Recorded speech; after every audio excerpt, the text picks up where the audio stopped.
Hello students, my name is Atulya Kumar, Assistant Professor BBD ITM Lucknow. In this lecture series, we are studying about foundation design. We are solely discussing well foundation. So today's topic is design of open caisson. In the previous classes, we have studied about what is caisson, what are the different types of caissons. We have studied what is open caisson, what is pneumatic type caisson, what is floating caisson. In this lecture series, in this lecture, today's lecture, we will completely focused about design of open caisson, because design of open caisson is very necessary, as we are going to study about well foundation, and well foundation is a type of open caisson, is a modified form of open caisson. So whatever the loading pattern or whatever the loading capacity or whatever the thickness and height or depth of the wall we will calculate, it is directly really related to the well foundation. So this topic is one of the most important topic before starting completely the whole foundation topic. So let's start. So open caisson, as we know that a caisson which is open at top and bottom or sink using its self weight, stability is maintained due to its own self weight, such type of caisson is known as open caisson. अब हमें पता है कि caisson जो होता है वो hard stratum तक हमें ले जाना होता है, वहाँ पे उन्हें इंस्टॉल करना होता है, और उसके बाद वो हार्ड स्ट्रेटम को सैंड, ग्रेवल और हार्ड क्ले और ये रॉक का कंपैक्टेड फॉर्म होना चाहिए. जो लोड कैरिंग कैपेसिटी जो हम यूज कैलकुलेट करते हैं, लोड कैरिंग कैपेसिटी जब भी ओपन केसन का कैलकुलेट करते हैं वो सेम होता है जो कि हम लोग पायर्स के केस में, ड्रिल्ड पायर्स के केस में कैलकुलेट करते हैं, उसी प्रोसेस से सेम कैलकुलेट करते हैं. जो लोड कैरिंग कैपेसिटी ओपन केसन की आती है उसका जो फॉर्मूला होता है वो होता है QNA equal to 0.22 n² B W gamma plus 0.67 1 plus n² DF W into WQ. अब यहाँ पे QNA क्या है? QNA जो है वो अलाउेबल सॉइल प्रेशर है. QNA is allowable soil pressure kilo newton per metre square में. N क्या है? N है स्टैंडर्ड पेनिट्रेशन नंबर. N क्या है? Standard penetration number. B जो है वो है स्मॉलेस्ट डायमेंशन ऑफ केसन. B जो है वो स्मॉलेस्ट डायमेंशन ऑफ केसन. उसके बाद हम बात करेंगे DF जो है वो डेप्थ ऑफ फुटिंग है. और ये जो W गामा और WQ है, ये W गामा एंड WQ जो है वो वाटर टेबल करेक्शन फैक्टर है. W गामा एंड WQ जो है वो वाटर टेबल करेक्शन फैक्टर है. लेकिन ये क्या है? ये मॉडिफाइड फार्मूला. ये क्या है? ये मॉडिफाइड फार्मूला है. लेकिन अगर एज पर एज IS 3955 जो ओपन केसन का जो अलाउबल बेयरिंग प्रेशर हमें निकालने को मिलेगा, उसका जो फॉर्मूला होता है वो होता है QNA equal to 0.054 n² B plus 0.16 100 plus n² DF plus 100 plus n² DF, जहाँ पे N जो होता है वो standard penetration number, smallest dimension of caisson, और DF जो होता है वो डेप्थ ऑफ फाउंडेशन है. इसमें क्या है कि W गामा एंड WQ हम लोग ने यूज नहीं किया है, क्योंकि W गामा और WQ एक मॉडिफिकेशन फैक्टर है, और ये वाटर टेबल रिडक्शन फैक्टर हम इसको बोलते हैं, क्योंकि वाटर टेबल जैसे जैसे ऊपर आता है तो बियरिंग कैपेसिटी ऑफ सॉइल जो होती है वो डिक्रीज होती चली जाती है, बियरिंग कैपेसिटी डिक्रीज हो जाती है. उस केस के लिए W गामा और WQ का यूज किया गया. ओके, तो इफ अगर हमारा जो केसन है वो रॉक स्ट्रेटा पे रेस्ट कर रहा है, अगर सॉइल पे यूज कर रहा है तब तो हम लोग अलाउबल बेयरिंग कैपेसिटी से बात कर लेंगे. लेकिन अगर रॉक पे रेस्ट कर रहा है तो उस केस में हमें रॉक की जो क्रसिंग स्ट्रेंथ है या कंप्रेसिव स्ट्रेंथ है, हम उसकी वैल्यू को यूज करेंगे for allowable bearing pressure calculate करने के लिए. लेकिन अगर अकॉर्डिंग टू टिंग the allowable bearing pressure of caisson on a bedrock should not exceed that of concrete seal. जो कंक्रीट सील हम इंस्टॉल करते हैं, जो कैप जो बॉटम ऑफ केसन यूज करते हैं, उस केस की जो स्ट्रेंथ होगी उससे ज़्यादा बेयरिंग कैपेसिटी प्रेशर नहीं होना चाहिए, जो कि नॉर्मली कितनी ली जाती है? नॉर्मली लिया जाता है 3500 kilo newton per metre square, which is normally taken as. मतलब किसी भी केस में, किसी भी हालत में जो अलाउबल बेयरिंग प्रेशर होगा, उसकी value 3500 kilo newton per metre square से ज़्यादा नहीं रखना है, बिकॉज कंक्रीट सील जो होता है वो इसके नीचे प्लेस किया जाता है. Vertical load acting on a caisson are the load from the superstructure and self weight. जो वर्टिकल लोड है, जो डाउनवर्ड डायरेक्शन का जो लोड होता है, जो केसन पे आ रहा होगा, वो जो सुपर स्ट्रक्चर से जो लोड आ रहा होगा वो लोड प्लस जो केसन का सेल्फ वेट होगा उस लोड. बायन फोर्स जो होता है वो भी डिटरमाइन करना होगा, क्योंकि बायंसी भी लग रहा होगा वाटर लेवल के अंदर, तो बायंसी कहाँ से मेजर करेंगे? जो लोएस्ट वाटर लेवल है वहां से बायंसी मेजर करेंगे. लेटरल लोड जो केसन पे आ रहा होगा वो लेटरल लोड आ रहा होगा earth pressure, wind pressure and earthquake. इन तीनों लोड की वजह से लेटरल लोड लग रहा होगा. और और जो चौथा टाइप का जो बहुत ही इंपॉर्टेंट चीज है वो होता है स्क्रीन फ्रिक्शन. जनरली बहुत टाइम में क्या होता है कि स्क्रीन फ्रिक्शन को इग्नोर कर दिया जाता है जब वेल फाउंडेशन डिजाइन किया जाता है, लेकिन इसकी स्किन फ्रिक्शन को इग्नोर करना बहुत ही हार्मफुल हो सकता है, क्योंकि जब हम सिंक कर रहे होते हैं, जब हम अपने केशन को सिंक कर रहे होते हैं ग्राउंड के अंदर में, तो उसके जब कटिंग एज कट करते हुए सॉइल के लेयर को कट करते हुए एक शाफ्ट बनाते हुए जब नीचे जा रहा होता है, तो उस केस में होता है कि जो साइड के जो सॉइल होंगे, जो साइड के सॉइल होंगे, वो उसके फ्रिक्शन की वजह से हमारा जो केशन होगा उसके ऊपर में एक प्रेशर एग्जिस्ट कर रहा होगा, एग्जर्ट हो रहा होगा। उस प्रेशर को इग्नोर करना क्या होगा, डेंजरस होगा।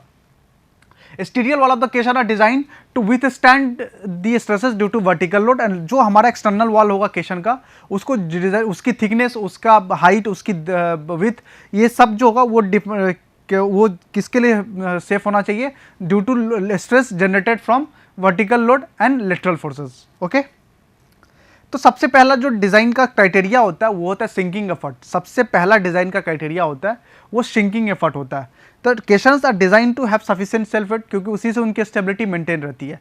But if self weight is not sufficient, अगर सेल्फ वेट सफिशिएंट नहीं है तो additional ballast is required during sinking, क्योंकि हमें उसकी वेट बढ़ानी पड़ेगी। ब्लास्ट मतलब यहाँ पे एग्रीगेट की बात हो रही है, बम ब्लास्ट की नहीं, एग्रीगेट की बात हो रही है, ठीक है। If self weight is not sufficient then additional ballast is required during sinking for circular caisson such that, अगर हमें कोई एडिशनल ब्लास्ट नहीं चाहिए तो उस केस में जो स्क्रीन फ्रिक्शन कितना होगा, उस केस में जब स्क्रीन फ्रिक्शन कितना होगा ये वैल्यू हमें निकालनी होगी।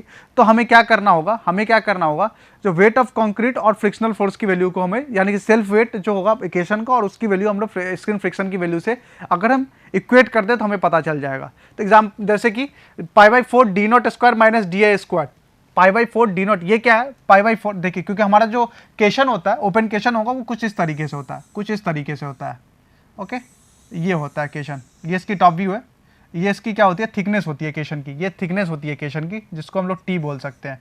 ये जो होता है ये इंटरनल डायमीटर होता है di, और ये जो है ये एक्सटर्नल डायमीटर है।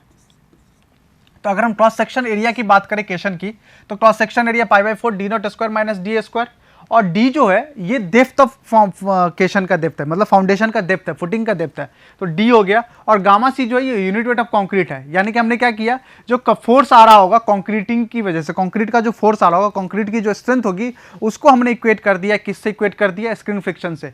स्क्रीन फ्रिक्शन जो होता है वो पेरीमीटर पे होता है, वो सरकमफ्रेंस पे होता है। तो क्या किया, सरकमफ्रेंस निकाल लिया और उसको हमने किससे मल्टीप्लाई कर दिया, सरकमफ्रेंस निकाल लिया और उसको हमने डेप्थ ऑफ फुटिंग से मल्टीप्लाई कर दिया, और बाद में फ्रिक्शनल स्ट्रेस से, स्क्रीन फ्रिक्शन की जो स्ट्रेस है उससे मल्टीप्लाई कर दिया।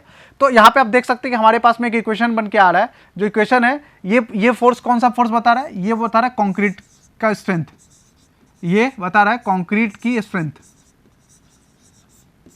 और ये जो है वो फ्रिक्शनल फोर्स बता रहा है, ये जो है ये फ्रिक्शनल फोर्स बता रहा है, जो कि इसके वॉल पे आ रहा होगा, ये फ्रिक्शनल फोर्स बता रहा है। तो अगर इक्विलिब्रियम कंडीशन की बात करें, इन दोनों को इक्वेट रखना पड़ेगा, तभी जाके हमारा स्टेबिलिटी मेंटेन रहेगा। तो यहाँ से अगर हम स्क्रीन फ्रिक्शन निकालना हो तो हम स्क्रीन फ्रिक्शन निकाल सकते हैं, और स्क्रीन फ्रिक्शन की जो वैल्यू निकलेगी वो आ जाएगी गामा सी अपन 4 d0 square minus da square. इस फॉर्मूले का यूज़ हम लोग आगे जब हम लोग अभी पढ़ेंगे उस टाइम में हम लोग बात करेंगे। F equal to gamma C 4 d0 square minus da square. इस फॉर्मूले के यूज़ से हम लोग स्क्रीन फ्रिक्शन रिक्वायर्ड कर सकते हैं कि कितना स्क्रीन फ्रिक्शन आ रहा होगा। उसी हिसाब से हम लोग क्या करेंगे, या तो इंटरनल डायमीटर बढ़ाएंगे, एक्सटर्नल डायमीटर मतलब थिकनेस में चेंज कर सकते हैं। ओके, अब बात आती है कि तरजागी अब कितना स्क्रीन फ्रिक्शन होता है। तो तरजागी और पेग ने एक रेंज दिए रखा है डिफरेंट टाइप्स ऑफ सॉइल के केस पे, different types of soil and rock के केस में। जैसे कि अगर सिल्ट एंड सॉफ्ट क्ले है हमारे पास में, तो उसके केस में स्क्रीन फ्रिक्शन की वैल्यू जो लाई करती होती है 7.3 to 29.3। अगर वेरी स्टिफ क्ले है जिसमें वाटर कंटेंट बहुत कम है, तो उस केस में स्क्रीन फ्रिक्शन की वैल्यू होती है 49 से 195। लूज सैंड है तो उसके केस में स्क्रीन फ्रिक्शन की वैल्यू होती है 12.2 to 34.2।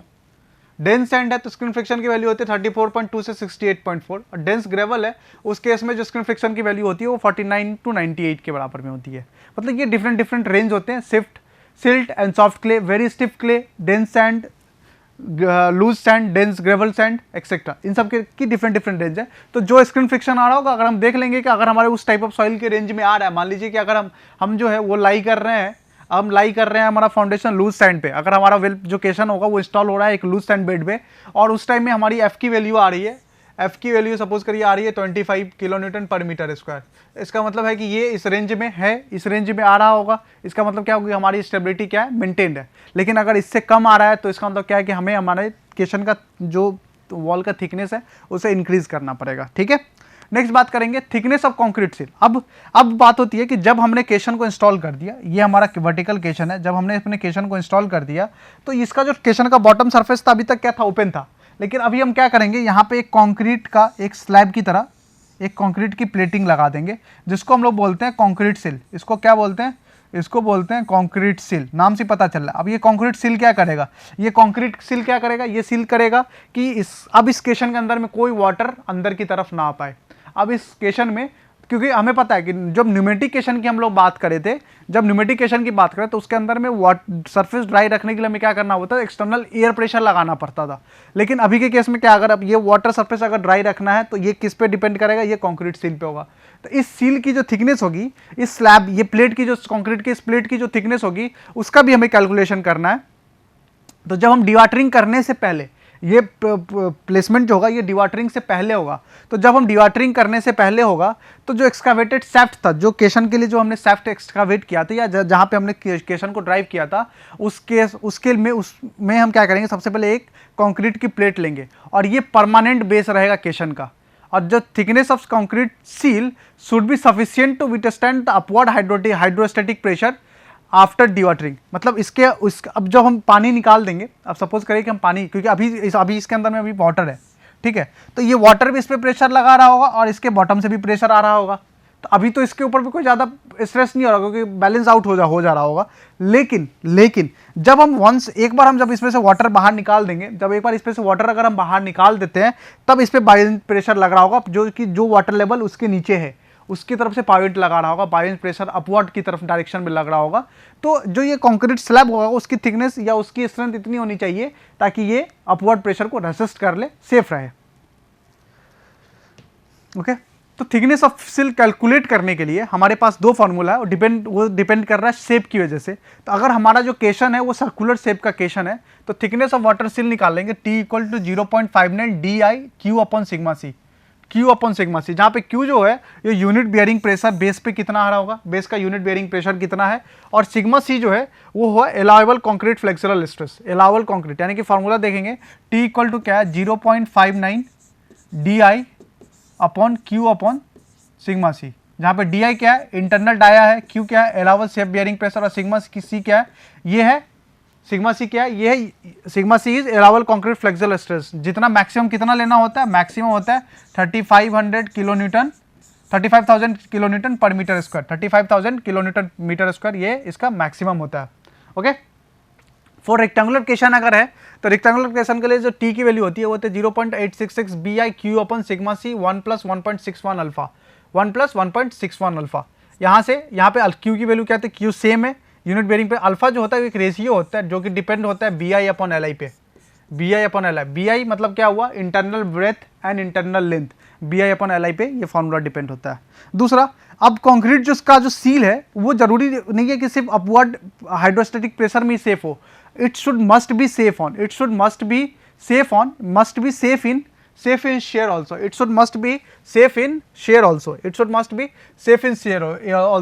तो शेयर फोर्स की इसमें वैल्यू कितनी होती है, शेयर फोर्स इक्वल टू होता है AI H gamma W minus AI T Y C upon PI into T, जहाँ पे AI क्या है इंटरनल एरिया, H क्या है, H है डेप्थ ऑफ पेनिट्रेशन कितना, वाटर का हेड कितना है, गामा W क्या यूनिट वेट ऑफ वाटर है, AI क्या है इंटरनल, T जो है वो थिकनेस ऑफ स्लैब है, गामा सी जो है यूनिट वेट ऑफ कंक्रीट है, PI जो है वो इंटरनल पेरीमीटर है, T जो है वो थिकनेस ऑफ कंक्रीट सील है। ओके, ये सारा जो था ये था कंक्रीट सील के बारे में। लेकिन अगर ओवरऑल केशन की बात करें तो उसकी स्टेबिलिटी जो होती है वो बायंसी फोर्स पे भी डिपेंड करती है, बायंसी फोर्स जनरली क्या होता है upward force minus downward force. Okay, तो अगर हमारा जो केशन है, हमारा जो कंक्रीट का सील अगर वो स्टेबल होना चाहिए, इसका मतलब क्या हुआ कि downward force must be greater than upward force, downward force for stability buoyancy again the total downward force should be greater than total upward force. तो जितना हमारा केशन से डाउनवर्ड डायरेक्शन में फोर्स लग रहा है, यानी कि self weight plus super structure का जो वेट आ रहा होगा, उन दोनों का weight should must be greater than जितना वाटर अपवर्ड डायरेक्शन में फोर्स लग रहा होगा, हाइड्रोस्टैटिक फोर्स लगा रहा होगा।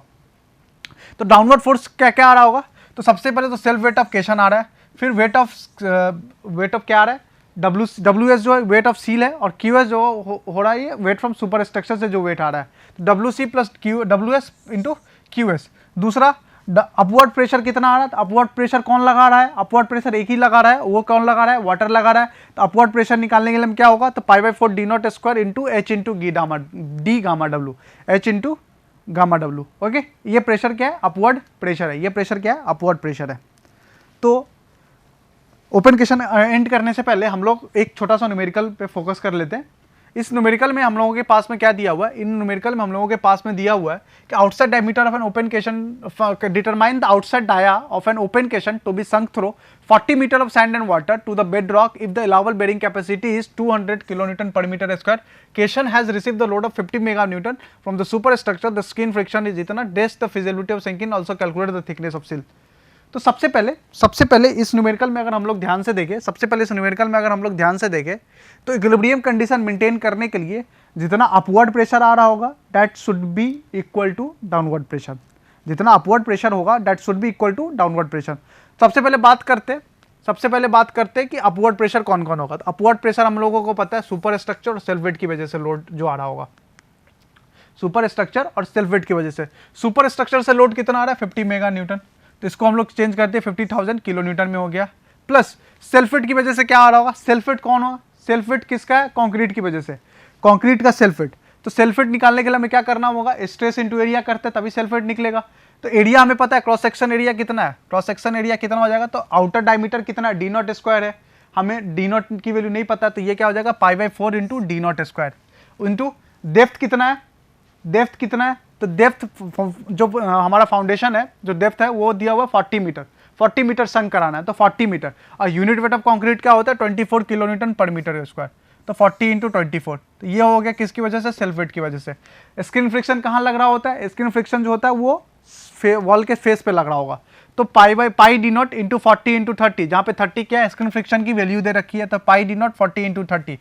फ्रिक्शनल रेसिस्ट, उसके बाद अपलिफ्ट फोर्स कहाँ लग रहा होगा, बॉटम से लग रहा होगा, वो भी सर्फ क्रॉस सेक्शन एरिया पे होगा, उसकी वैल्यू कितनी हो जाएगी π/4 डी नॉट स्क्वायर। कितना डेप्थ पे अपलिफ्ट फोर्स लग रहा होगा, जो 40 मीटर का जो पानी डेप्थ है उसकी डेप्थ की वजह, तो 40 इंटू 10 माइनस, अब माइनस क्या आता है, बेस रिएक्शन। अब बेस रिएक्शन मतलब जो बेस जिस पे वो रखा हुआ है वो भी तो कुछ ना कुछ रिएक्शन लगा रहा होगा, तो बेस की कैपेसिटी कितनी है, बेरिंग कैपेसिटी कितनी है, तो 200,000 kilo newton per metre square.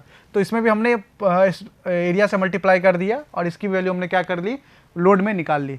तो यहाँ से हमें निकालना होगा, सबसे पहले यहाँ से एक इक्वेशन बनेगा, वो इक्वेशन देखते हैं क्या बनेगा, वो मैंने लग रहा है कि वो इक्वेशन डी नॉट के टर्म में बनेगा, एक क्वाड्रेटिक इक्वेशन बनेगा। तो निकालते हैं सबसे पहले क्वाड्रेटिक इक्वेशन। क्वाड्रेटिक इक्वेशन में सबसे पहले लिखेंगे 50,000 plus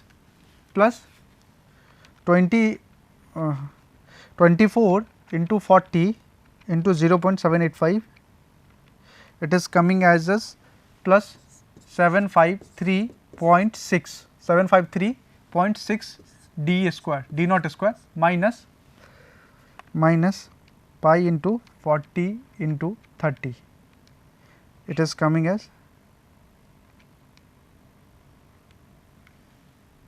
3769.92 d naught minus, again it is coming as 40 into 10 into 0.785, it is coming out as minus 384 d naught square, again 2000 into 0.785, it is coming out as minus 1570 D not square equal to 0।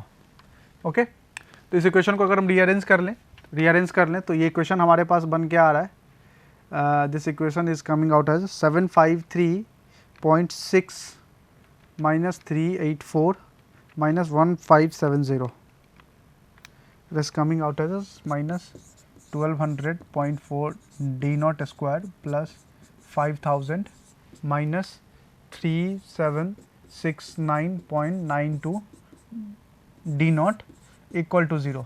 यहाँ से D not की value अगर हम निकालें, तो D not की value is will be coming out as 1200.4 3769.92 3769.92 minus 50,000, तो D not is coming out as 5.071 metre. ये आ रहा हमारा डी नॉट की वैल्यू, ये आ रहा है डी नॉट की वैल्यू। तो डी नॉट, तो इसको एज्यूम कर लेते कि latest take as 6 metre. 6 metre का हमारा क्या था, एक्सटर्नल। अब क्या था, takes the feasibility of sinking, also calculate the thickness of sill. Feasibility of sinking का क्या मतलब था, फिजिबिलिटी ऑफ सिंकिंग में हम लोग ने पढ़ा था, फिजिबिलिटी ऑफ सिंकिंग में हम लोगों ने पढ़ा था कि उसमें हमें क्या निकालना होता था, यूनिट स्क्रीन फ्रिक्शन निकालना होता था।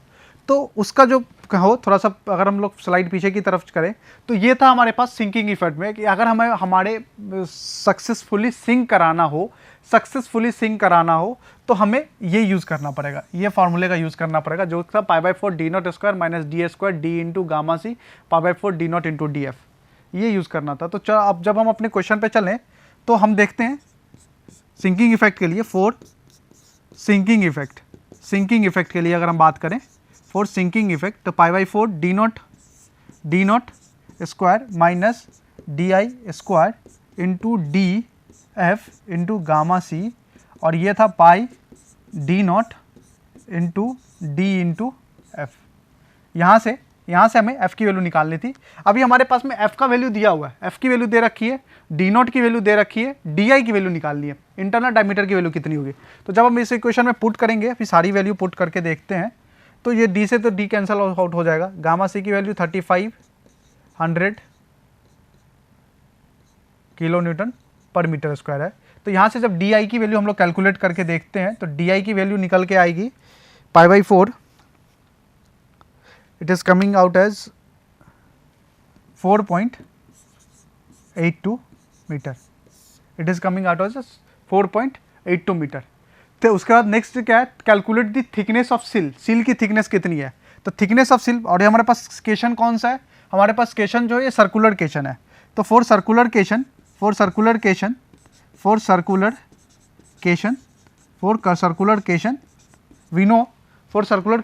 we know that the thickness of seal can be given as 0.59 di upon into root under q upon sigma c, 0.59 di under root q upon sigma c. This is the value for circular question for calculation of what, thickness of seal. So यहाँ से अगर हम calculate करें thickness of seal तो 0.59, D I की value कितनी हो जाएगी, डी आई की वैल्यू अभी जस्ट निकाला था 4.82, क्यू की वैल्यू कितनी है, क्यू क्या था, अलाउबल बेयरिंग प्रेशर, ये क्या है 2000 अपॉन 3500। तो यहाँ से हम लोग निकाल सकते हैं। तो thickness of seal is coming out 0.59 into 4.82 into 2000 upon 3500, और इसकी जो वैल्यू आ रही है it is coming out as 2.15 metre, ये आ गया। इस तो हम लोग देख सकते हैं कि इस एक पूरे क्वेश्चन से सारा कॉन्सेप्ट क्लियर हो गया। सबसे पहला कॉन्सेप्ट हमने लगाया था स्टेबिलिटी का कॉन्सेप्ट, कि टोटल जो डाउनवर्ड फोर्स आ रहा होगा, जो सेल्फ वेट और सुपर स्ट्रक्चर से आ रहा होगा, that must be equal to upward force to maintain the stability. तो यही हुआ टोटल अपवर्ड फोर्स। तो यहाँ हमने इस वैल्यू को निकाल लिया। यहाँ से हम लोग ने एक्सटर्नल डायमीटर की वैल्यू निकाली, और एक्सटर्नल डायमीटर की वैल्यू आ रही थी 5.071, जिसको से हमने 6 मीटर ले लिया। उसके बाद क्या था कि test the feasibility of sinking. मतलब इस फिजिबिलिटी ऑफ सिंकिंग का क्या मतलब था कि जब हम सिंक कर रहे होंगे तो स्क्रीन फ्रिक्शन आ रहा होगा, कम आ रहा होगा, ज़्यादा आ रहा होगा, क्या आ रहा होगा, उससे बचने के लिए तो हम लोग के पास में स्क्रीन फ्रिक्शन की वैल्यू पता थी। स्क्रीन फ्रिक्शन की वैल्यू हम लोग ने कैलकुलेट लैब में अगर मान लीजिए हम लोग ने कैलकुलेट कर लिया तो वो आ रहा था 30 kilo newton per metre square. तो हमें पता था कि स्क्रीन फ्रिक्शन की वैल्यू कैलकुलेट करने के लिए हमें क्या करना पड़ेगा। हमारे पास एक इक्वेशन था, उस इक्वेशन में हमने π/4 D not square minus D square D F into gamma C into pi D naught D F. यहाँ से हमने क्या किया, इंटरनल डायमीटर की वैल्यू निकाल ली। हमने इंटरनल डायमीटर निकाल दिया 4.82। दूसरा उसका हमने पता है कि फॉर सर्कुलर केशन, अगर सर्कुलर केशन है तो उस केस के लिए थिकनेस ऑफ सील जो होगा कंक्रीट स्लैब की जो सील होगी उसकी थिकनेस कितनी होगी, तो 0.59 D I Q upon sigma से। 0.59 डी आई की वैल्यू हमें पता है 4.82, क्यू की वैल्यू हमें पता थी, क्यू इज बियरिंग कैपेसिटी, तो क्यू इज 2000, और सिग्मा सी की वैल्यू थी वो थी stress in concrete, that value is 3500। तो वहाँ से हमने वैल्यू निकाली 2.15। Okay, thank you.